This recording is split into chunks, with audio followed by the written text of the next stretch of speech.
I don't know how relatable this is. I don't know how valuable this is to most people. I just have a very real conversation with myself of either you do what it takes to get your goals or you do not get to complain about the fact that you didn't get them.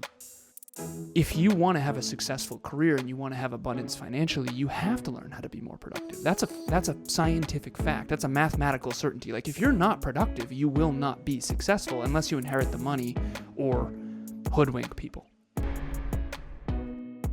Next Level Nation, welcome back to another episode of Next Level University, where we help you level up your life, your love, your health, and your wealth. We hope you enjoyed yesterday's episode number 1727, One Common Relationship Conflict. Today, for episode number 1728, What's Your Relationship with Productivity? 2 relationship episodes in a row, but very different episodes. Just another disclaimer.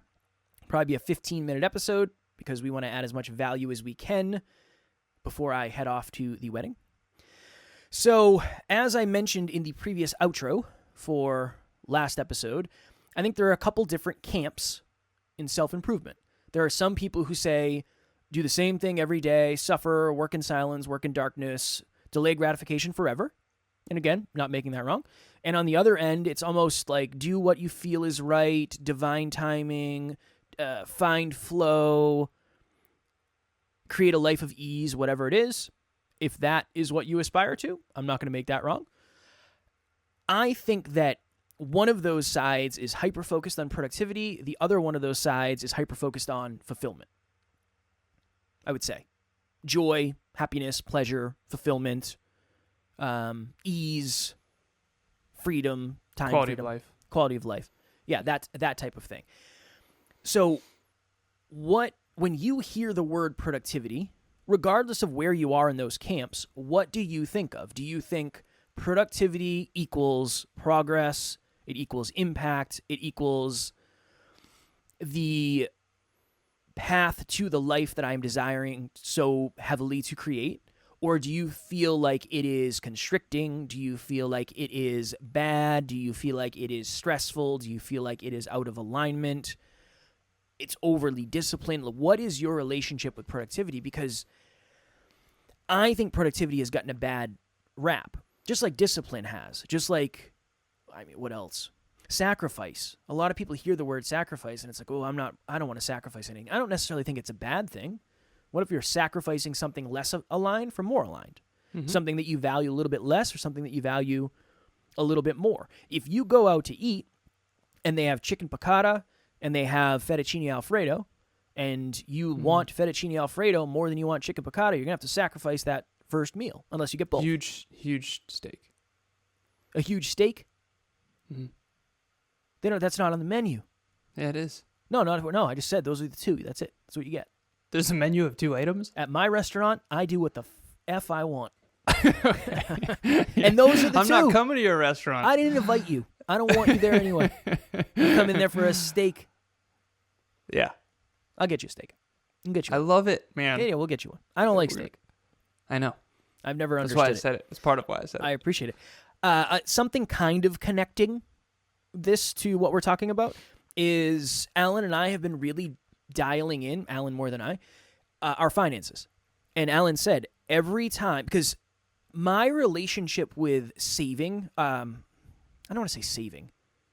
My relationship with being stingy with money is usually, it doesn't feel good because it reminds me of my old life, where I was stingy with money because I didn't have any and I couldn't be abundant.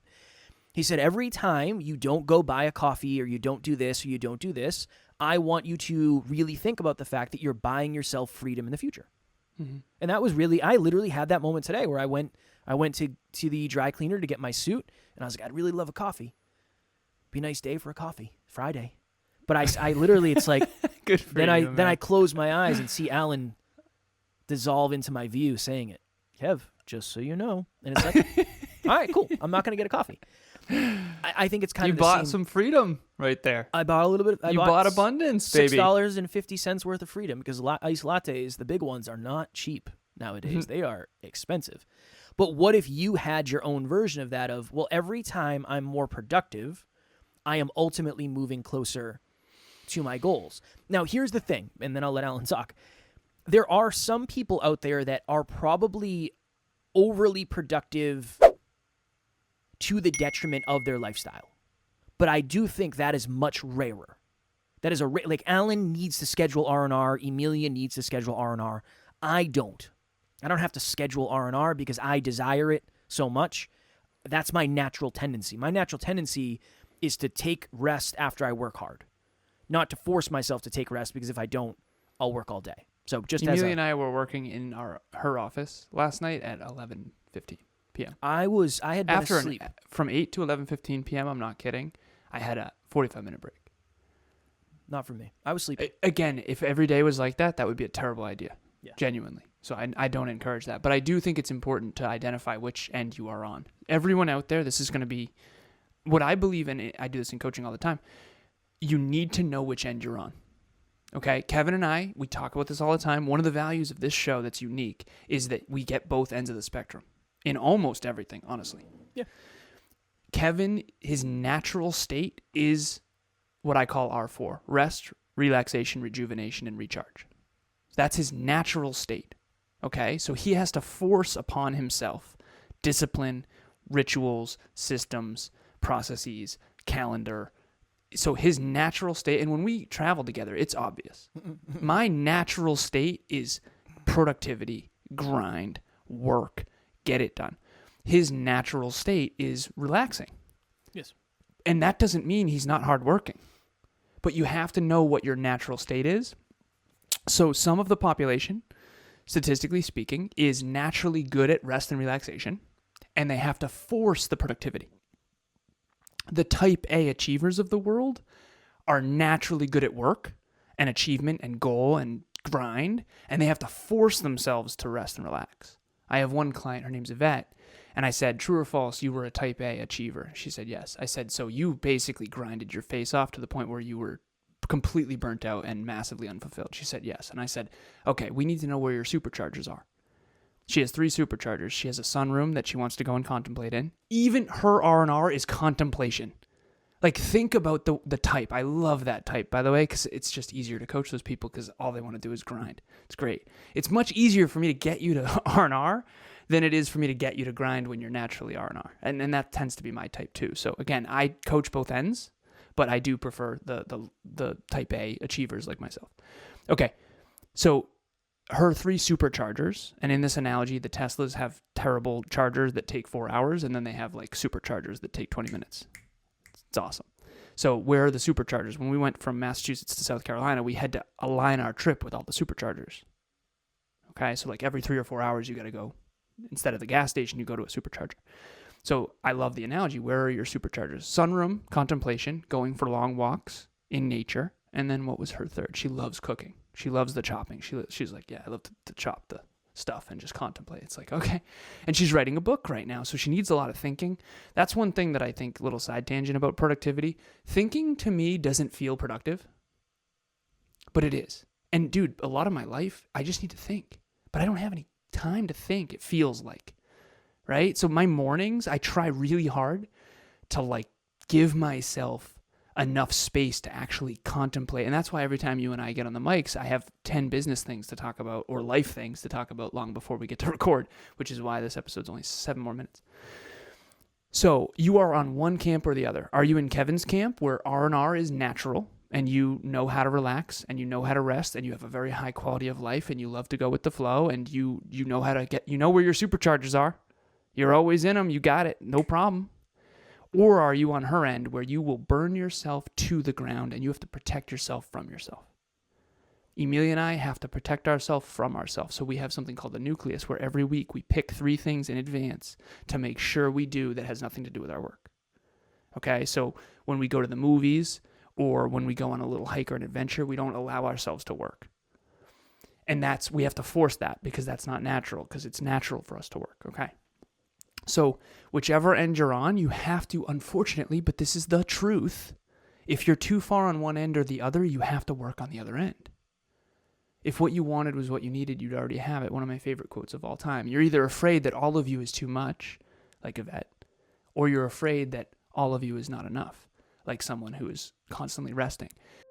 Next Level Nation, what is happening? If you've thought to yourself, I want to try coaching, but you don't really know where to start, group coaching would be a wonderful place for you. That's really why we created it in the first place. We start a new round every 90 days.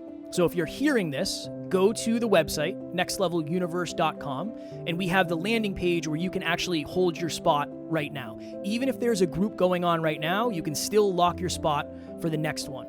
The biggest thing that we've seen is as we get closer and closer to the date, unfortunately, some people end up missing. The group fills up and they can't do it, and then they end up regretting that. So please head over to the website. The link will be in the show notes, and we would love to see you there. When you mentioned productivity versus fulfillment, I don't agree because I think productivity is fulfilling if it's the right meaningful work. I would agree with you.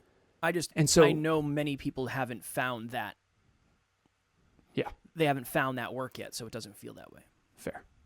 I think meaningful progress toward meaningful goals is where fulfillment lives, as long as it's in tandem with a high quality of life. And quality of life looks different for everyone. Meaningful work looks different for everyone. Meaningful goals looks different for everyone. That's why it's so damn confusing. But last piece here before I let Kev talk again, before we have to go. Productivity is not a sexy word. We did a meetup on it last night. And I told everyone I'm really insecure because I've spent in many ways, my entire adult life trying to be as productive as humanly possible because I had ridiculously high goals, even when I was a kid, which again, I used to be too scared to say. And I had no choice because my standards were so high. They had to be so high to achieve those goals that I had to learn how to be super productive. I had to learn how to maximize. So maximize is one of my favorite words, and it's time, effort, and money. You only have so much. How do you maximize them? And so I was super insecure about it because the productivity training, while I adore that topic, it's also scary because I usually don't feel super accepted for that version of me. Because a lot of people my whole life will say, well, you think too much, you work too hard. And it's, well, for your goals and your standards, that's true. But for me, I actually don't work enough, believe it or not. And why do you think you know better than I do about how to achieve my goals? And by the way, you're not in shape. You haven't achieved what I want to achieve. Like, you ever have someone try to tell you how to live that doesn't have any of the results you want? Yes, but I also understand that they don't understand the results that I want. That's usually it. They just don't. Yeah. You know?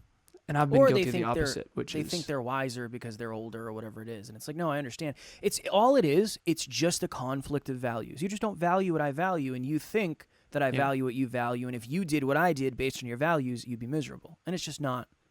That's it. We just don't have the same values. That's all. Yeah, you got to have the courage to call that out. That's very important. Yeah, I don't. I just say, yeah, I'm good. I like working. It depends on the person, right? Yeah, exactly. Some people it might not be worth it. Yeah. But very last piece here about productivity. I said this in the meetup yesterday. A lot of people don't even know really what productivity means, which I think is a blind spot for me because I have been studying it for so long. But I used the analogy of a farm. Imagine you have a certain amount of seed. Let's say you have 100 seeds. And you go and plant those seeds, and you have strawberries, and you have blueberries, and you have crop, corn, whatever. It's farming, okay? And then you work hard all whenever, I think spring and summer. Yeah, you work hard all spring and summer, and you farm and you till the land and you water, sunshine, rain. I don't know farming, and then you have a crop, and then you sell the crop. So let's say you had 100 seeds. Let's say 80% of them created crop, and then you sell that for, I don't know, $10,000. And then you take 2,000 of those $10,000. So 8,000 of that dollars goes to your home and your equipment and your family's food and lifestyle and quality of life and all that stuff. And then 2,000 goes to more seed. And that 2,000 buys 200 seeds. And then you use that, and then you have $20,000. And then you take 4,000 of that and make 400 seeds. And then the next year, and then the next year. So, and then you buy more land, and then you buy more cows, and then you buy more. So productivity is produce. That's where it comes from. Like, productivity means you produce more. And Kev, early on, he used to say, well, how do you know we're going to be successful? And I would say, you can't help that many people for that long without it eventually coming back. Now, it did take longer than I thought, genuinely.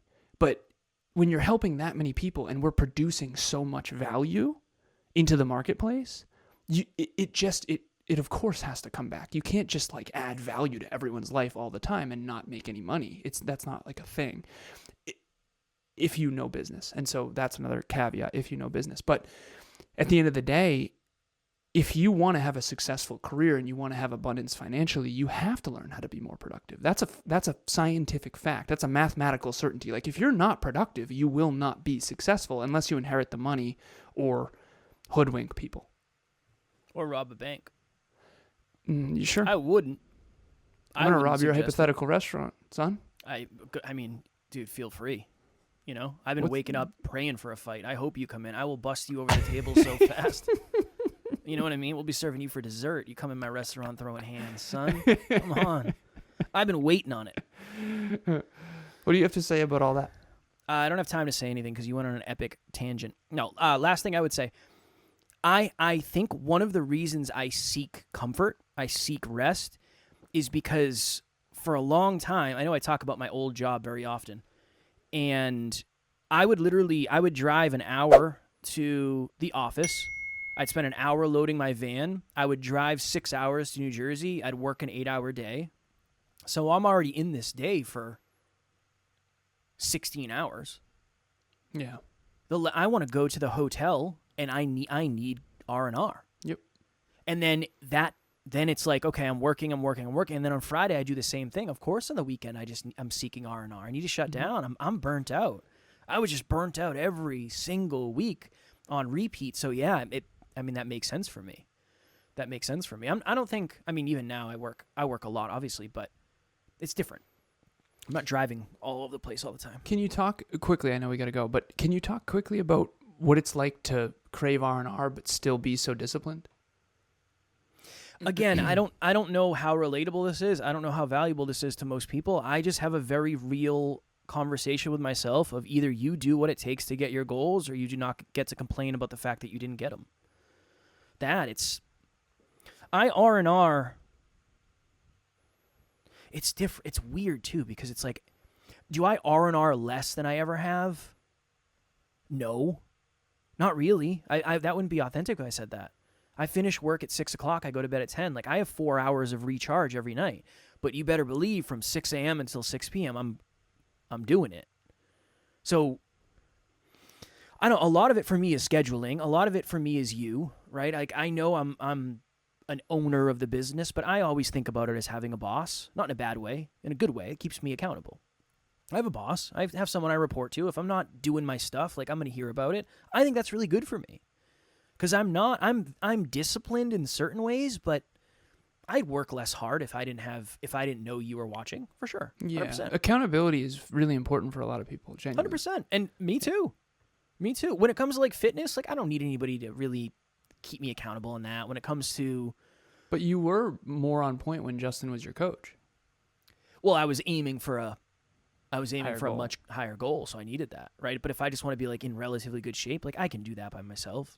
Mm-hmm. If I want to be in better shape, there's a reason we're doing the 10-pound and 10-week challenge. Yep. More accountability. I needed extra accountability. I just knew I wouldn't do it for no reason. It's like, I'd like to lose 10 pounds. I'll just do that. I know I could if I truly, truly wanted to, and I sacrificed what it took, but I just knew that the extra accountability would be good. So that's helped me a lot too. 100%. It's helped me a lot too. Yeah, I went on a harder run last night, knowing the community was counting on us. So I knew we wouldn't do it. We wouldn't do it if it wasn't for that. Yep. You know. So I don't know. I don't think that's a really good example for most people, but I wanted to order food so bad last night. I think it shows humility to know that you need accountability. There's an uptick. Like, could I lose 10 pounds in 10 weeks? Yes. Am I disciplined, quote unquote, in fitness without that? Yes. But I'll tell you what, there's an uptick. Yeah, it helps. With the 10 pound and 10 week challenge, there's a big uptick in motivation. It's nice. Yeah, it's a boost. And I think that takes humility to own. Maybe. I don't know. I think most people know that, but yeah, maybe they're just not willing to admit it because it makes you seem weaker or whatever it is. I don't know. I think it's super important. But yeah, that's the agreement I have with myself. I don't get pulled out of bed in the morning and like, I want to change the world today. Like I'm just not wired that way. Do I love what I do? Yes. Am I super grateful? Absolutely. Can I imagine doing anything else? No. Do I know that this is my purpose to be the person that I needed? Absolutely. I'm just not type A. Yeah. I'm whatever the other types are. That's me. All right. If you are looking for a group, what are you smiling at? It's just funny. Okay. Whatever the other types are. I'm one of the other types. Yeah, I'm one of the other types. If you're looking for a group of amazing humans who are into growth and whatever that means to them. Again, I'm not making any way of growth wrong. I think there might be a more optimal way for all of us, right? Because I think there is. There's an optimal way for me. There's an optimal way for Alan. It's all about figuring out what that is. But one of the best ways to figure that out is to hear other people's ways. So join our private Facebook group. Link will be in the show notes. It's called Next Level Nation. And our 15th round of group coaching starts on July 9th at 5 p.m. Eastern Standard Time. We changed our things from 6 p.m. to 5 p.m. because we were working very late and our relationships weren't I don't want to say as good as they could have been. We weren't pouring into our relationships as much as we aspire to. So we just changed that. All right. As always, we love you. We appreciate you. Grateful for each and every one of you. And at NLU, we do not have fans. We have family. We will talk to you all tomorrow. Keep it productive. Next Level Nation.